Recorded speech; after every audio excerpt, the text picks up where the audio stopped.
Doctor Vashishtha, जो कि organising secretary हैं और अपने आप में एक विशेषज्ञ हैं एक्सप्लोरेशन एंड रिसोर्स मैनेजमेंट के लिए। Shri Rathore sir, professor Rathore sir, joint secretary Shri Hitanshu Kaushal ji, मेरे साथ ही RC Kumar sir, print media, electronic media से पधारे हुए सभी महानुभावों, आप सभी का मैं माइनिंग इंजीनियर एसोसिएशन की ओर से हार्दिक स्वागत। उसको अगर हम जनता तक नहीं पहुंचाएं, समाज तक नहीं पहुंचाएं, तो जो समाज के अंदर जो नेगेटिविटी आती है माइनिंग के अंदर, वो दूर नहीं हो सकती। और आप सबका एक बहुत अहम रोल इसके अंदर है कि आप हमारी बात को मीडिया तक पहुंचाएं, जनता तक पहुंचाएं। माइनिंग उदयपुर एवं हिंदुस्तान जिंक लिमिटेड उदयपुर के संयुक्त तत्वाधान में खनन उत्कृष्टता केंद्र, निरंतर सुधार एवं asset optimisation, centre of excellence in mining, continuous improvement and asset optimisation के ऊपर एक अंतर्राष्ट्रीय कॉन्फ्रेंस का आयोजन दिनांक 26 अप्रैल 2025 से 27 अप्रैल 2025 तक किया जा रहा है। इस कॉन्फ्रेंस में देश और विदेश, जिसमें China, South Africa, Zambia, Australia, Peru, Colombia एवं अबू धाबी से आदि से खनन विशेषज्ञ एवं भूवैज्ञानिक भाग लेकर अपना शोध प्रस्तुत करेंगे।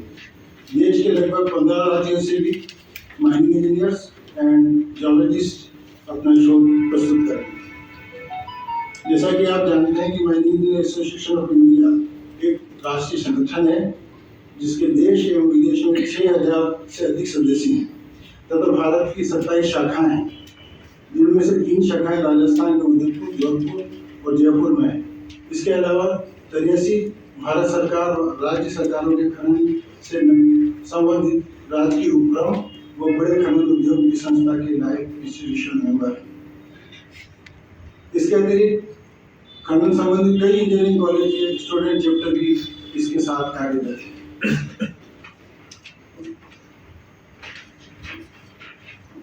सर, जैसा कि आपको विदित है कि भारत दुनिया की 5वीं अर्थव्यवस्था बन गया है और 2027 में तीसरी अर्थव्यवस्था बनने की संभावना है। वर्तमान में भारत की जीडीपी वृद्धि दर 6 से 7% के बीच भिन्न हो रही है। खनन भारत के प्रमुख उद्योगों में से एक है, जो वर्तमान में देश के सकल घरेलू उत्पाद में लगभग 2% का योगदान देता है। पिछले कुछ वर्षों से यह एस ग्रेड की कमी और शैलो डिपॉजिट का अत्यधिक दोहन करने एवं नए खनिजों में देरी, गहरे भंडार डीप सेटेड डिपॉजिट के खनन की विशिष्ट तकनीकी आवश्यकताओं, खदान से मिल या गड्ढे से बंदरगाह तक कई मुद्दों का प्रबंधन, मामूली धातु उत्पाद की वसूली सुनिश्चित करना, मूल्य संवर्धन और अपशिष्ट का उपयोग, भू तकनीकी मुद्दे, पर्यावरण संबंधी चिंताएं, कुशल पेशेवरों की कमी और सामग्री आपूर्ति में रुकावटें और इसी तरह की कई चुनौतियों का सामना कर रहे हैं। इन्हीं चुनौतियों ने एक महत्वपूर्ण मोड़ दिया है और उत्कृष्टता केंद्र स्थापित करने के लिए जो प्रणाली के में निरंतर सुधार करेगा और खनन क्षेत्र में संपत्ति अनुकूल भी करेगा। इस संगोष्ठी में खनन अन्वेषण यानी एक्सप्लोरेशन, उत्खनन यानी एक्सकेवेशन, पर्यावरण, resource moulding and reserve resource, inventory management का टेक्निकल सॉल्यूशन, स्वचालन यानी ऑटोमाइजेशन, इन्वेंटरी में ऑटोमाइजेशन, कृत्रिम बुद्धि, आर्टिफिशियल इंटेलिजेंस एवं रोबोटिक्स का खनन उद्योग में उपयोग, internet of things, automated drone, 3D printing एवं विद्युत चालित वाहनों का उपयोग, वेस्ट से वेल्थ की तरफ उत्पादकता एवं उपकरणों का पूर्ण दक्षता से उपयोग, खनन की लागत को कम करना, नवाचार और उस तकनीक को कानून का महत्व, खनन क्षेत्र में ट्रेनिंग और स्किल डेवलपमेंट आदि विषयों पर विशेषज्ञों द्वारा शोध प्रस्तुत किए जाएंगे, जिसका सीधा लाभ इस क्षेत्र में कार्य करने वाले इंजीनियरों, उद्योगपतियों के साथ इस उद्योग में कार्य करने वाले वालों को रोजगार के अवसर बढ़ेंगे। ये न केवल मौजूदा समस्याओं का समाधान प्रदान करते हैं, बल्कि दक्षता, लाभप्रदता और सख्त नियमों का पालन करने की क्षमता बढ़ाने के लिए खनन प्रक्रियाओं को आमूलचूल परिवर्तन में भी मदद करते हैं। इस राष्ट्रीय सम्मेलन का उद्देश्य खनन उद्योग की जटिल समस्याओं को हल करने तथा कंटिन्यूअस इम्प्रूवमेंट और असेट ऑप्टिमाइजेशन के माध्यम से इसकी दक्षता, लाभप्रदता और सुरक्षा को बढ़ाने के लिए उत्कृष्ट केंद्रों की स्थापना के लाभों पर खुले विचार विमर्श बढ़ावा देना है।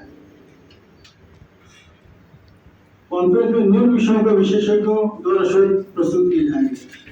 माइनिंग रिजर्व्स जो है हमारे, और संसाधन जो रिसोर्सेज हैं उनकी खोज और रिपोर्टिंग में इनोवेशन, नवाचार एवं नए युग के खनिज और उनकी स्ट्रेटेजिक महत्व पर प्रकाश डाला जाएगा।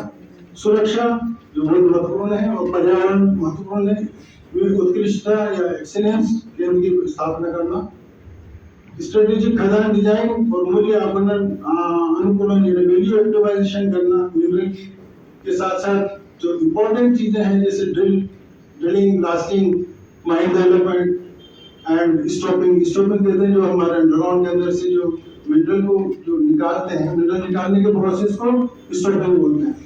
स्टॉपिंग सहित खनन में उत्कृष्टता लाना ये हमारा उद्देश्य रहेगा।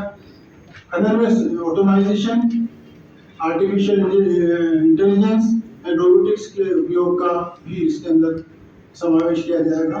खनन और बेंचमार्किंग प्रथाओं की TMM यानी ट्रैकलेस मोबाइल माइनिंग मशीनरी का उपयोग किया जाना इसके अंदर सुनिश्चित किया जाएगा। साथ ही किस तरीके से पर्यावरण में हम वेस्ट का किस तरीके से यूटिलाइजेशन हम करें और किस तरीके से हम पर्यावरण को बचाएं, इसका भी समावेश किया जाएगा। इसमें एक महत्वपूर्ण ये है कि इस अवसर पर his excellence mister Javier Menon, honourable ambassador of Peru to India, जो कि प्राकृतिक संसाधनों के अन्वेषण और गहन विशेषज्ञ हैं, इस अवसर पर एक विशिष्ट तकनीकी सत्र की अध्यक्षता कर अपनी भागीदारी प्रस्तुत कर इस कॉन्फ्रेंस की शोभा बढ़ाएंगे। इसके लिए माइनिंग, जिसमें मुख्य अतिथि श्री वीएन शर्मा साहब, महानियंत्रक भारतीय खान ब्यूरो नागपुर होंगे, तथा विशिष्ट अतिथि श्री भगवती प्रसाद जी कलाल IAS प्रबंध निदेशक RS, श्री नामित मेहता IAS कलेक्टर साहब उदयपुर, श्री दीपक सावल निदेशक थाने एवं विभागीय विभाग एवं श्री अरुण मिश्रा मुख्य कार्यकारी अधिकारी हिंदुस्तान जिंक लिमिटेड होंगे। कार्यक्रम की अध्यक्षता SN माथुर साहब, अध्यक्ष AVI एवं कीनोट स्पीकर श्री रवि शर्मा साहब प्रस्तुत करेंगे। सेमिनार में दिनांक 26 से 27 अप्रैल 2025 को विशेषज्ञों द्वारा 3 तकनीकी सत्र में लगभग 25 पत्रों का वाचन किया जाएगा। दिनांक 26/4/25 को AVI mining association of India की राष्ट्रीय काउंसिल मीटिंग भी आयोजित की जाएगी। इस अवसर पर एक seminar all for this international conference from AVI and Hindustan zinc. Centre of excellence जो बात है, अगर आप देखें तो चीफ मिनिस्टर ने इस बार जो बजट घोषणा हुई थी उसमें राजस्थान के अंदर एक एम्फेसिस दिया और उसमें उदयपुर को स्पेसिफिकली सेलेक्ट किया, क्योंकि उदयपुर के आसपास सबसे ज़्यादा खनिज और खानों का विस्तार यहीं पे है। और अगर आप देखें तो सबसे बड़े बड़े राजकीय उपक्रम, राजकीय विभाग एवं कॉमर्शियल एंटिटी भी यहीं पे है, जैसे हिंदुस्तान जिंक, RSMM, वॉल्केम या वाइब्रेंट मार्बल इंडस्ट्री। इस कॉन्फ्रेंस की जहाँ तक बात है, हमारे मकबूल साहब ने काफ़ी कुछ बताया है। इसमें मोटा मोटी मैं बहुत ब्रीफ में कर दूं, करीब 9 से 10 कंट्री के बहुत ही इंटरनेशनल एक्सपर्ट्स आ रहे हैं। और स्पेशल फीचर ये हुआ कि इसमें एम्बेसडर ऑफ पेरू, जो कि नेचुरल रिसोर्स सेक्टर के बहुत बड़े एक्सपर्ट हैं, वो स्पेशली चल के आ रहे हैं to interact and add value to this. इस कॉन्फ्रेंस में जब हम सेंटर ऑफ एक्सलेंस की बात करें तो आप देखिए state government, not only central government, जो कि गवर्नमेंट हमेशा कहती है कि सरकार अकेले नहीं कर सकती, इसके अंदर जन भागीदारी होनी चाहिए। उस जन भागीदारी के तहत हम लोग एक इंडस्ट्री एसोसिएशन और एक commercial entity, industry association mining engineers association और कॉमर्शियल एंटिटी हिंदुस्तान जिंक, जो कि वर्ल्ड की एक लीडिंग इंडस्ट्री है, दोनों मिलकर बेस्ट इन क्लास एक इंटरैक्टिव प्लेटफॉर्म देंगे, जहाँ वर्ल्ड के सबसे best expert mining engineers, practising businessman सभी लोग इंटरेक्ट करेंगे और अपनी अपनी जो भी समस्याएं हैं या फ्यूचर के जो भी अपॉर्चुनिटीज हैं उनको कैसे बेस्ट हार्नेस कर सकते हैं। आज की डेट में जो सबसे ज़्यादा आप देख रहे होंगे दुर्लभ खनिज या रणनीतिक खनिज जिनको स्ट्रेटेजिक या क्रिटिकल मिनरल्स कहते हैं, ये सेमिनार उसको भी डेडिकेटेड है। और इसमें पूरी जो वैल्यू चेन होती है हमारी, जो प्राकृतिक संसाधन कहते हैं, खनिज खनन एक पार्ट है बहुत इंपॉर्टेंट, बट ये पूरी जो वैल्यू चेन कहते हैं इसमें एक्सप्लोरेशन, डेवलपमेंट और अल्टीमेटली सस्टेनेबल वैल्यू क्या होते हैं। और आज की जो चुनौतियां हैं, जो भी सरफेस के नजदीक थे, जो शेलो या उथले खनिज थे, वो पिछले 150 साल में काफी कुछ उनका एक्सप्लोरेशन, डेवलपमेंट और माइनिंग हो चुका। आज की डेट में जो चुनौती या अवसर है, चुनौतीपूर्ण जो अवसर है वो डीप सीटेड है। और डीप सीटेड के लिए आपको बहुत ज्यादा जो सपोर्ट चाहिए वो big data analytics, digitalisation of data, modelling based investigation, क्योंकि इसमें सबसे इंपॉर्टेंट पार्ट एक्सप्लोरेशन का। अगर एक्सप्लोरेशन प्रेसाइज होगा तो उतनी ही प्रेसाइज, उतनी ही प्रॉफिटेबल, उतनी ही साइंटिफिक, उतनी सस्टेनेबल माइनिंग होगी।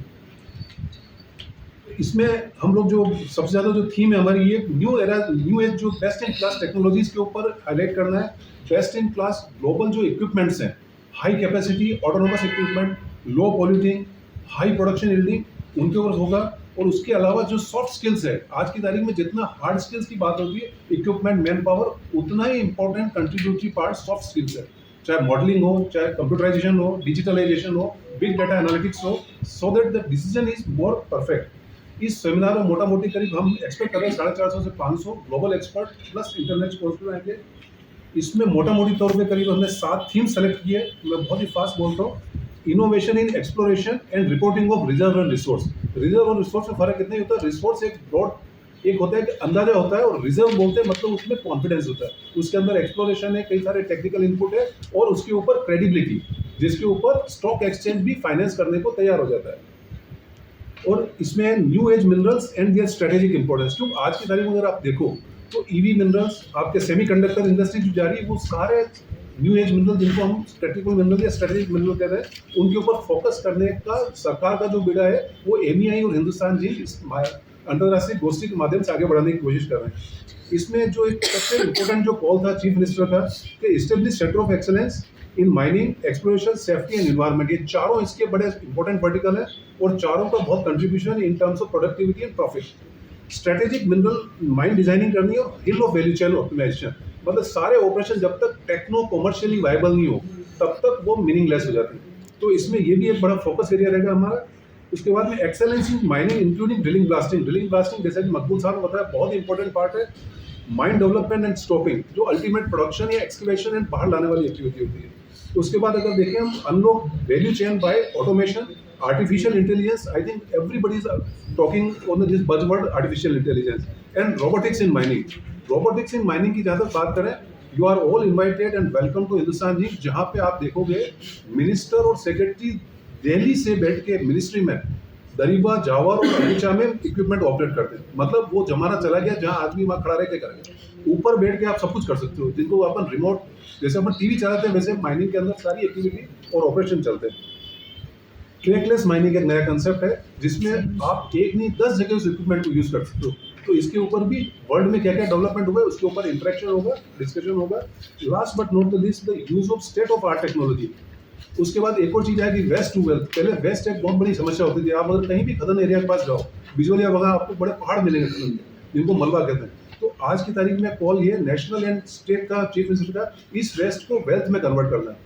चाहे टाइल्स बने, चाहे रोड मेकिंग में काम आए, चाहे आर्टिफिशियल काम आए, ताकि 2 तरह से काम आएगा। एक तो वेस्ट के भंडार कम पड़ेंगे, इन्वायरमेंटल फुटप्रिंट कम पड़ेगी और अल्टरनेट सोर्स मिलेगा आपको। उसके बाद एक टेक्नोलॉजी थी पेस्ट फिल टेक्नोलॉजी, कि किसी खान को आप खदान के बाद खुला नहीं छोड़ सकते। तो उसमें दोनों चीज़ें जो आएगी, स्टेबिलिटी भी हो जाएगी और जो मलबा बाहर हो रहा था, जो इन्वायरमेंट को इम्पैक्ट कर रहा था, वो वापस चला जाएगा। और उसमें सबसे बड़ी चीज़ है, अगेन आई एम इन्वाइटिंग, अगर किसी को देखना, वर्ल्ड का first dry disposal telling dam बना है जावर में। बाकी उससे पहले हमेशा वेट होता था, वेट में क्या पानी रिसता था। तो अगेन फिर एक मीडिया और समाज में, जैसा कि मकबूल साहब बताया, कि एक नेगेटिव इमेज जाती थी। तो उस तरफ में जो जो बेस्ट इन क्लास एक्सरसाइज हो रही है, वो माइनिंग इंजीनियर्स एसोसिएशन और हिंदुस्तान जी मिलके सारे स्टेक होल्डर, जिनमें आपका रोल सबसे क्रिटिकल है, because you people happens to be the opinion leader.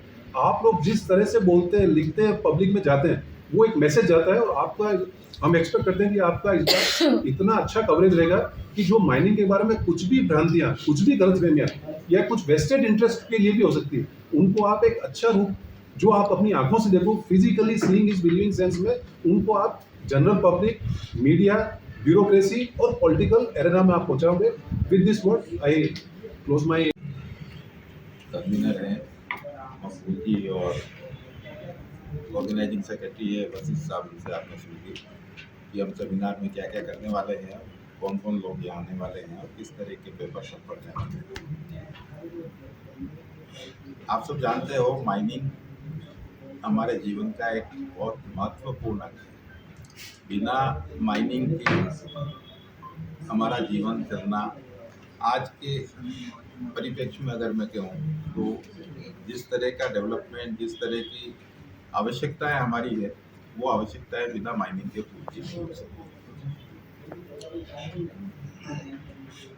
हमने पिछले 50 सालों में माइनिंग में बहुत प्रगति की है। प्रगति इन दी सेंस, जिस तरह का पहले माइनिंग होती थी, जो वेस्टेज जितना होता था, 10 टन एक टन मटेरियल निकलता था, उसमें से 10 किलो काम का मिनरल निकलता था और बाकी 990 किलो जो है वो वेस्ट होता था। वो वेस्ट जो है कुछ काम नहीं होता था। अब हम जीरो वेस्ट माइनिंग की टेक्निक लाए। इसमें जीरो वेस्ट माइनिंग का मतलब ये है कि आपने अगर 1 टन मटेरियल अंदर से निकाला है तो पूरा 1 टन यूज होना चाहिए। ये नहीं कि आप उसको जो है 10 किलो तो आप काम में लो और बाकी 990 किलो जो है आप जो इधर उधर इकट्ठा कर, तो वो नहीं चलता। अब वो चीज़ खत्म हो गई। इसके लिए जो टेक्नोलॉजी आई है हमारी, इंटरनेशनल टेक्नोलॉजी जो आई है माइनिंग की, आज की तारीख में हम एक तरह से वर्ल्ड लीडर है टेक्नोलॉजी के बारे में। मैं बता दूँ, हिंदुस्तान जिंक की जो हमारी माइंस है वर्ल्ड में बेस्ट माइनिंग ऑपरेशंस की माइंस है। मार्बल की हमारी वंडर मार्बल की जो माइंस है वर्ल्ड की बेस्ट प्रोडक्शन माइंस रही है कई साल।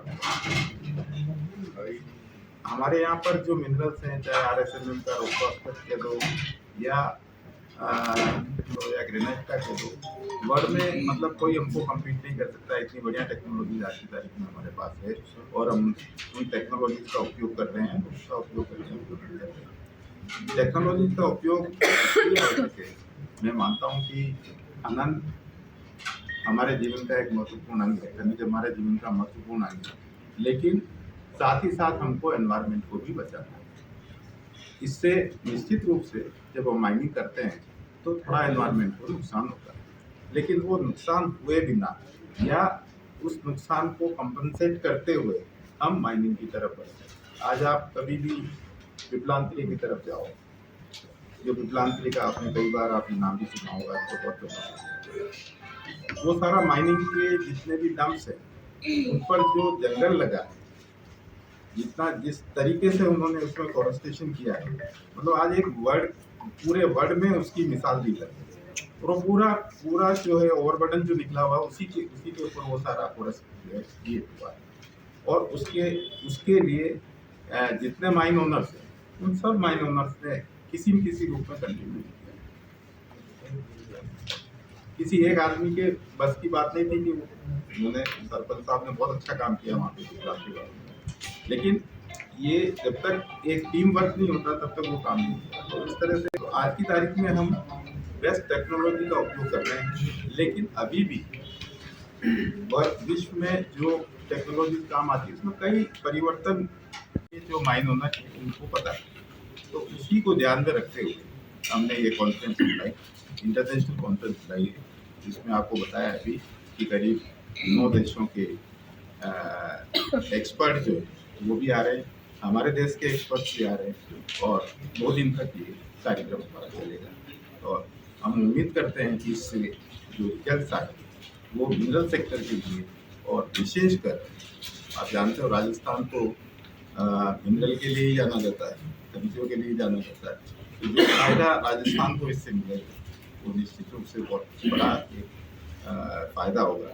कुछ समय पहले हमने जब ये बजरी की इतनी मारामारी कर रही थी तो आपको याद होगा हम एमसेंट जो है बाजार में 500 से 600 रुपये टन मिलती है, जबकि आप नदी की बजरी लेने जाओगे तो 1000 रुपये से ऊपर मिलेगी।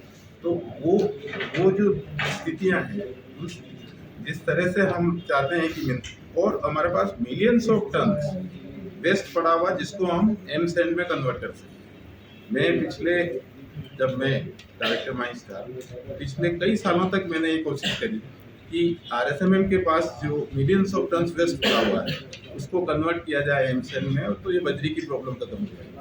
और अल्टीमेटली वो प्रयास इस तरह से मिनरल का माइनिंग होनी चाहिए, किस तरह उसका वापस रेस्टोरेशन होना चाहिए, किस तरह की मशीनरी का उपयोग करना चाहिए, ये सब चीज़ें ये अवेयरनेस बढ़ाने के लिए इस तरह के प्लेटफॉर्म पर हम माइनिंग एसोसिएशन अपने प्रयास करती है। हर साल कोई इस तरह का एक कार्यक्रम करती है और पूरे भारतवर्ष में हम लगभग 100 कार्यक्रम करते हैं इस तरह के सर। और उन कार्यक्रमों के माध्यम से हम एक ये अवेयरनेस लाने की कोशिश करते हैं कि आप नई टेक्नोलॉजी अडॉप्ट करें, एनवायरनमेंट को नुकसान को बचाएं और जीरो वेस्ट माइनिंग की तरफ बढ़ें। तो ये एक हमारा एक उद्देश्य होता है, उसको हम करते हैं और उसी को ध्यान में रखते हुए हमारे आप सब लोगों का सहयोग, क्योंकि आप वो पिलर हैं जो तो हमारे सेमिनार में तो यहाँ से करीब 300 लोग आएंगे, 400 लोग आएंगे, लेकिन जो समाचार आपके माध्यम से जाएंगे उससे जो एनर्जी मिलती है, उससे जो अवेयरनेस मिलती है, वो बहुत बड़ा काम होता है। और इसी को ध्यान में रखते हुए हम आप सब लोगों से अभी कोई कर रहे हैं, कोई नहीं कर रहे। उस समय लोगों को दिमाग में बहुत सारी भ्रांतियाँ थी। बिल्कुल आज की तारीख में मतलब कह सकता हूँ कि उदयपुर में जितनी सैंड आ रही है उसमें 50% एम सैंड काम आ रही है। मतलब मकान बनाने में करने में सब में कोई तकलीफ नहीं। एम सैंड से मकान बनाने में कोई तकलीफ, लॉन्ग टर्म दिक्कत में भी बाद में कभी नहीं, उसमें कोई तकलीफ नहीं। अच्छा, दूसरा क्या, एम सैंड का जो ग्रेन्स होते हैं वो बिल्कुल यूनिफॉर्म ग्रेन्स होते हैं, ठीक है ना। तो वो जो उसकी पकड़ होती है ना, बहुत मजबूत पकड़ होती है, उसमें कोई तकलीफ वाली बात नहीं। अभी तक किसी को कोई तकलीफ वाली बात नहीं। ये माइनिंग का आपने प्रेसमेंट लिखा कि ये ट्रेडिशनल है, ये तो ठीक है यहाँ तक, लेकिन वो रूढ़िवादी आपने कंजर्वेटिव इसको बताया, ये इसका ये इसलिए बताया, ये एक्चुअली क्या है कि हमारे हम लोगों की वो बात नहीं है, लेकिन आम जनता जो है, आम जनता क्या समझती है वो चीज़ उन्होंने लिखी है। आम जनता के दिमाग में आज भी ये है कि माइनिंग कोई अच्छा काम नहीं है। आम जनता के दिमाग में आज भी ये स्थिति है कि माइनिंग कोई अच्छा काम नहीं है। हालांकि माइनिंग के कारण ही आज हमारा राजस्थान स्टेट, उसकी जो इकोनॉमी है, राजस्थान की इकोनॉमी है, वो माइनिंग के कारण ही आज मिलती है। आज आप डूंगरपुर बांसवाड़ा चले जाओ, आज आदिवासियों का जीवन देखो, और आज से आप अगर 25 साल या 30 साल पहले की या 40 साल पहले के आदिवासियों का जीवन देखते तो आपको पता लगता है कि क्या स्थिति है। आज मतलब इतना इम्प्रूवमेंट हुआ है उनकी लाइफ में।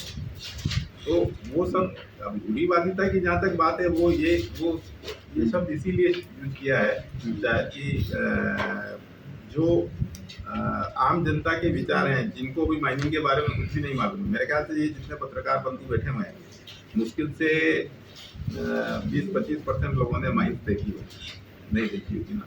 तो जब तक आप देखो नहीं और जब तक आप उस चीज़ को समझो नहीं, तब तक आपके मन में भी ये होगा यार क्या है माइनिंग की जरूरत। देखिए, माइनिंग एक ऐसी मिनरल एक ऐसी चीज़ है जो आपका हर मोमेंट पे वो काम आ रहा है, हर मोमेंट पे वो चीज़ काम आती है।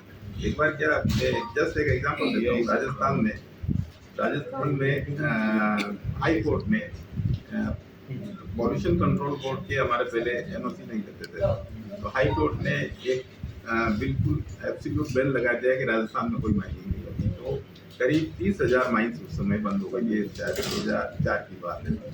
उस समय मैं जयपुर में एडिशनल डायरेक्टर था, तो मेरे को कहा गया कि आप इस केस में ऑक्सीजन इंचार्ज को आप कन्विंस करो और उसको खुलवा के लाओ। तो कोर्ट में जब हम गए तो उन्होंने कहा कि आप हमको पहले तो आपकी रिपोर्ट बना के दो कि वो रिपोर्ट बना के दे दी पूरी। तो उसमें मैंने पहला पैराग्राफ यही लिखा था कि आपका जो रोज का जीवन है उसमें आप जब सुबह उठते हो और रात को सोते हो, तब से सुबह उठने से लेकर रात को सोने तक कोई एक भी एक्टिविटी आपकी ऐसी नहीं है जिसमें मिनरल काम नहीं करता है। और अगर आप इस तरह से एब्सोल्युटली बैन कर दोगे माइनिंग को, तो ये मतलब पूरा एक कैओस हो जाएगा। तो उन्होंने जैसा हमने कहा, यार आप तो हमको ब्लैकमेल कर रहे हो। ब्लैकमेल नहीं कर रहा हूँ, मैं एक हकीकत बता रहा हूँ। आप ठीक है, हमको क्या करना है माइनिंग में, किस तरह से इसको आगे बढ़ना है, आप डायरेक्शन दे सकते हो, लेकिन आप इस तरह से बैन मत करो। और उन्होंने बात सुनी और उन्होंने ऑर्डर भी कर दिया कि ठीक है, आप जितने भी माइन ओनर्स हैं वो अगर आप एक कैंपेन चलाओ और उसमें उनको बोलो कि पॉल्यूशन कंट्रोल का सर्टिफिकेट ले लें, और कैंपेन के माध्यम से जितना जल्दी कर सकते हो उनको पॉल्यूशन कंट्रोल का सर्टिफिकेट दिलाओ। और उसको चालू समझाने से, बात को बताने से सबको समझ में आएगा, और नहीं बताओ तो वो जज साहब भी जो बैठते हैं उनको भी तो माइनिंग के बारे में काम है। आप उनको जब तक नहीं समझाओगे उनको भी नहीं पता लगेगा। आज की तारीख में जितने ऑर्डर आज और राबी में भी सारा बंद कर दिया, बंद होना चाहिए राबी में, नहीं कहता राबी में चालू, लेकिन अल्टरनेट कुछ होना चाहिए।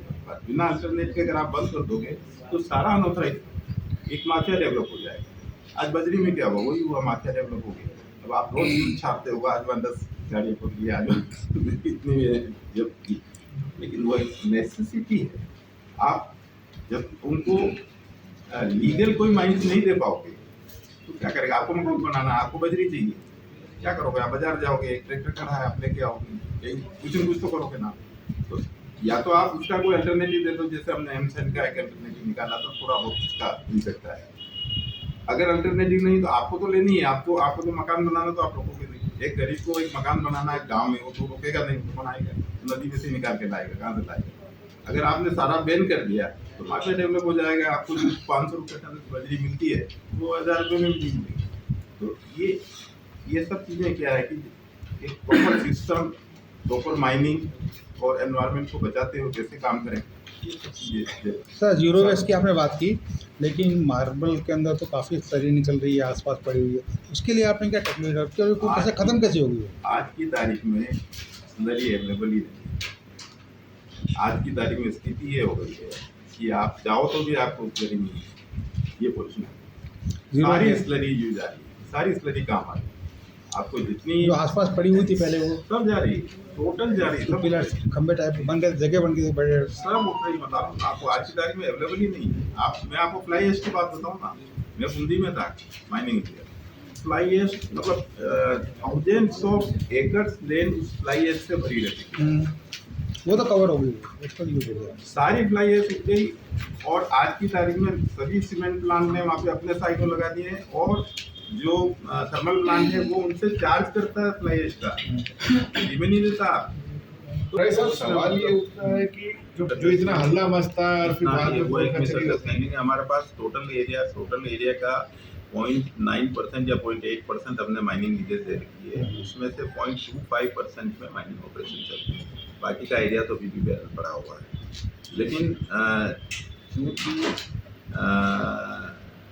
जो 0.25% में माइनिंग होती है उस एरिया में जो पहाड़ों में माइनिंग हुई है या जो खड्डे हो गए हैं, ये कई बार क्या होता है ना कि आप प्रॉपर उनका वापस रेस्टोरेशन नहीं होता है।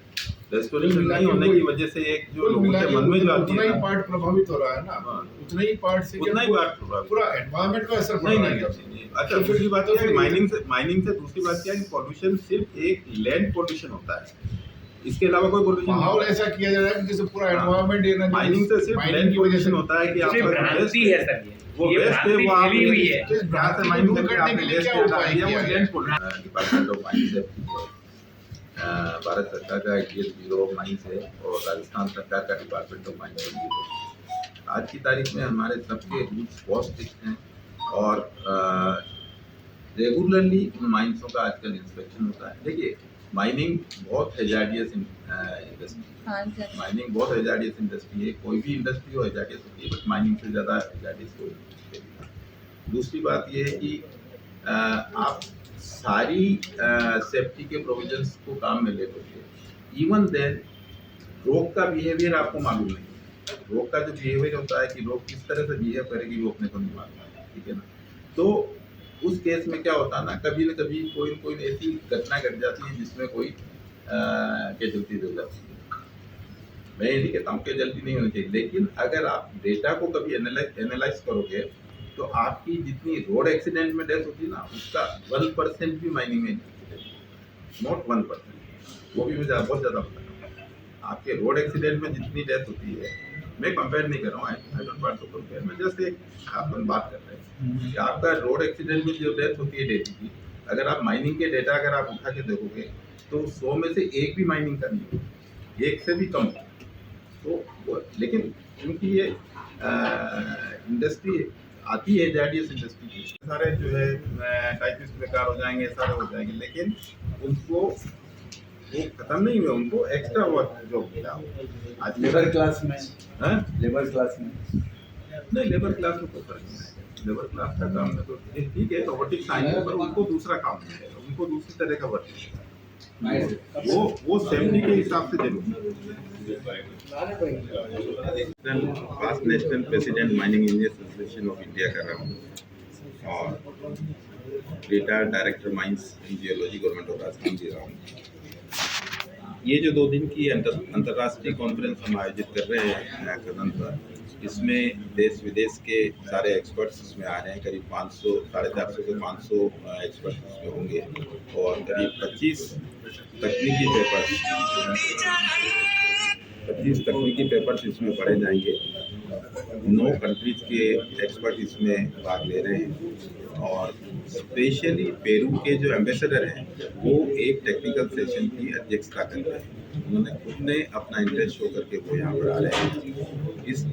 इस सेमिनार से हम ये उम्मीद करते हैं कि जो नई टेक्नोलॉजी पूरे विश्व में माइनिंग से रिलेटेड है, वो टेक्नोलॉजी की एक अवेयरनेस, उसकी एक जानकारी हमारे यहाँ के राजस्थान के लेसीज को मिलेगी और वो इस क्षेत्र में आगे बढ़ पाएंगे। तो उनकी आज की तारीख में जो ग्लोबल कंपटीशन है वो इसमें कम्पीट कर पाएंगे और इसमें भारतवर्ष को एक बहुत बड़ी सफलता इसमें हासिल होगी। इस सेमिनार के माध्यम से हम नई टेक्नोलॉजीज को बता पाएंगे।